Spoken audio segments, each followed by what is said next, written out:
Stay tuned and see how long this backup is and what caused it.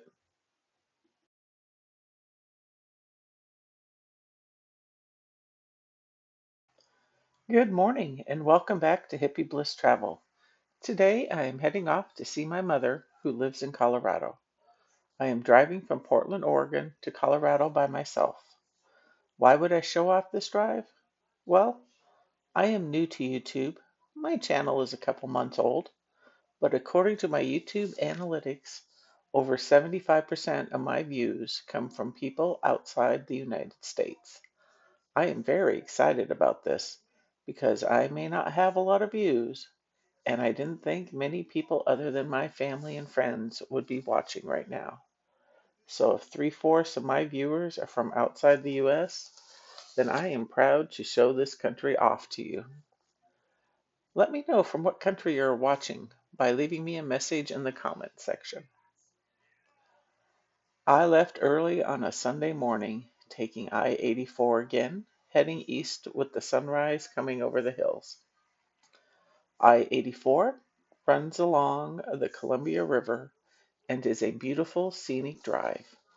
On the other side of the Columbia River is Washington State.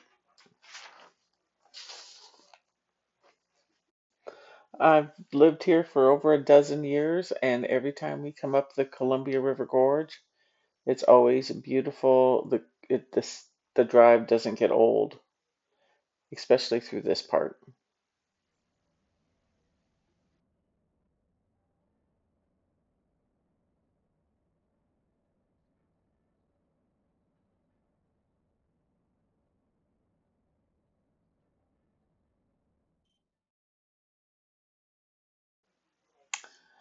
After a couple hours driving east, you notice that the trees have disappeared. You can still see the Columbia River. As you continue east, the highway will veer off from the Columbia River, and eventually you won't see the river at all. But you see that we are now driving basically in high desert, and it's pretty much high desert between here and Colorado.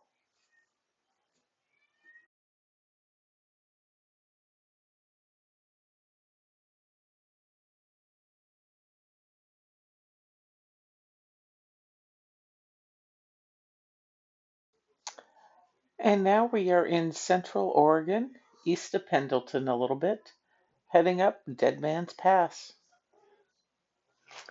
This is a pretty steep, windy hill. Semis are, basically the right lane only pretty much and go very slow. But there is a viewpoint to coming up here with a spectacular view sometimes.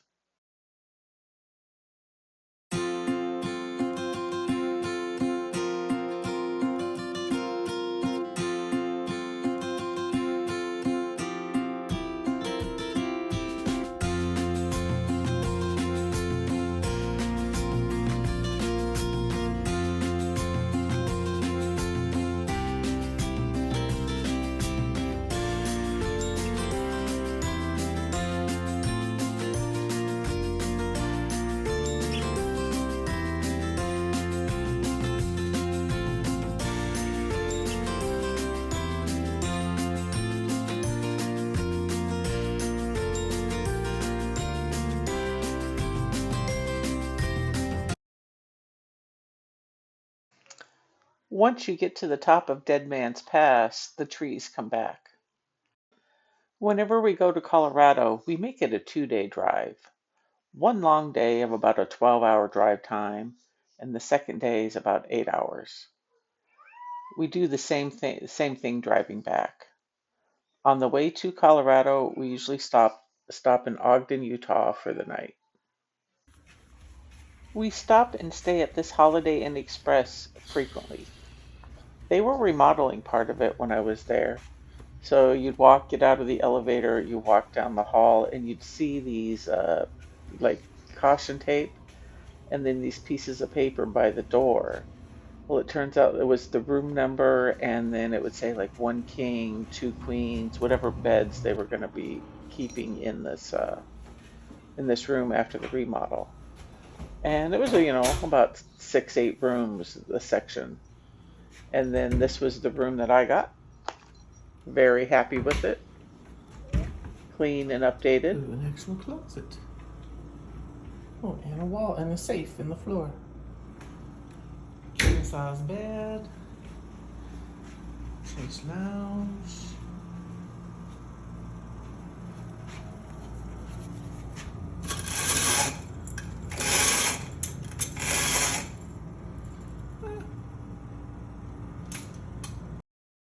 They also have free breakfast in the mornings, a pool, a hot tub. This is the lobby area. And one of the reasons why we started staying at this Holiday Inn Express is it is right off of I-15, so it's easy access on and off. This is the next morning. We were in eastern Utah heading to the Wyoming border. We're probably, 20 miles from the border. And the red on these rocks with the green, little green around it from the trees and stuff. I always love seeing that when I come through here.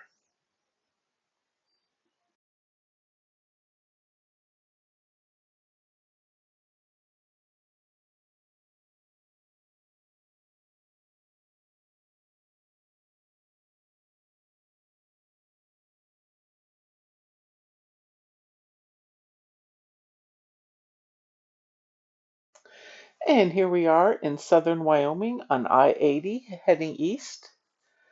It's pretty much like this all the way across the state. It gets brutally cold and icy in the winter and very sunny and hot in the summer. In the northwest corner of Wyoming with the Yellowstone and the Grand Tetons, lush with trees and vegetation, but again, high desert along the southern part.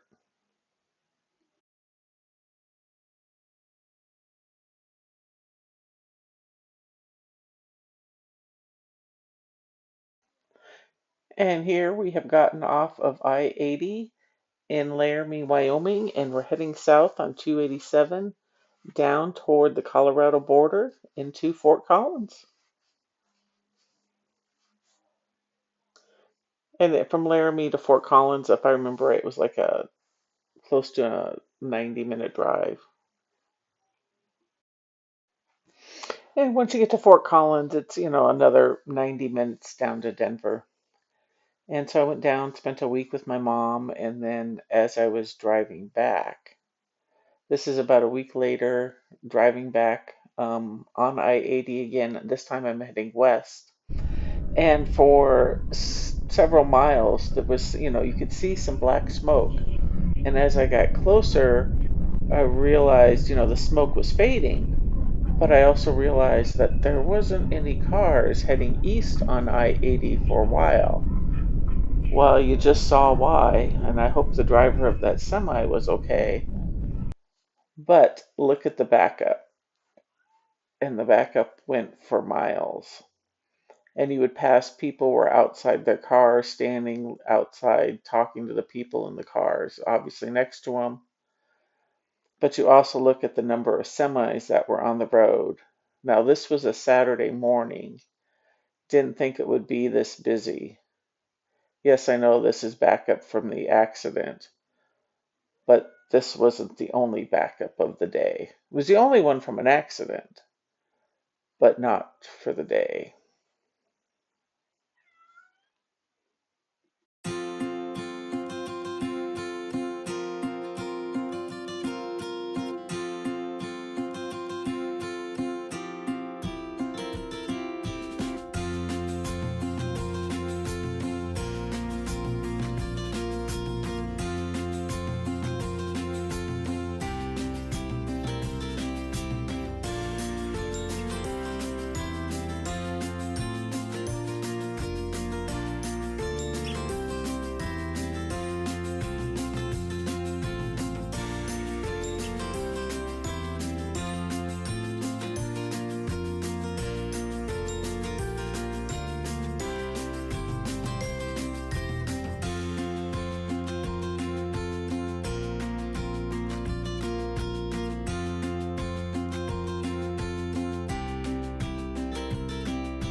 And we're finally getting close to the end of the backup for the accident.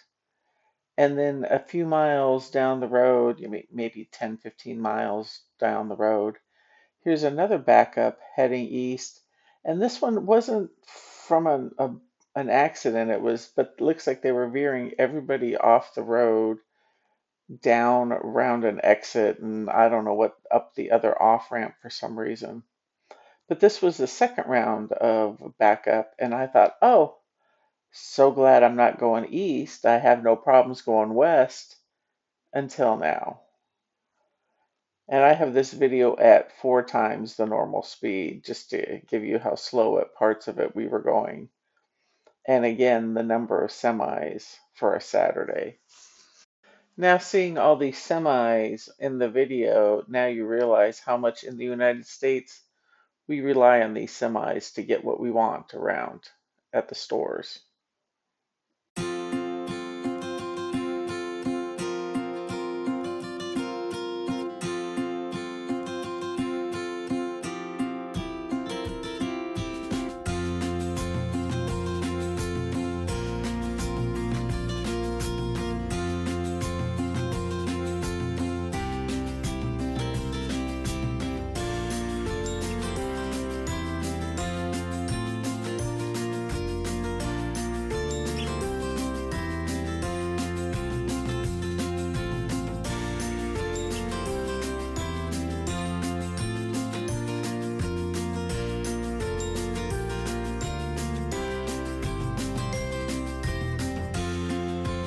I mean, this was the pretty much the worst of the whole drive between Colorado and Oregon.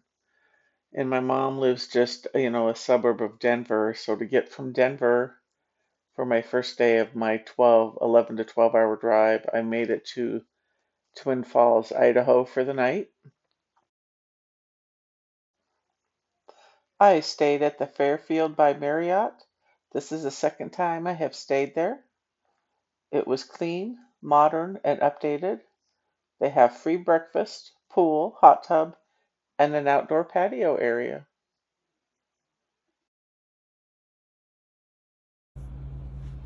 Here is our bathroom.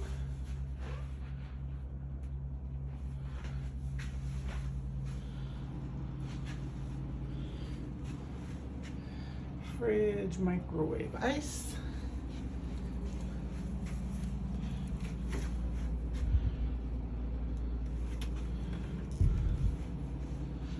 First floor.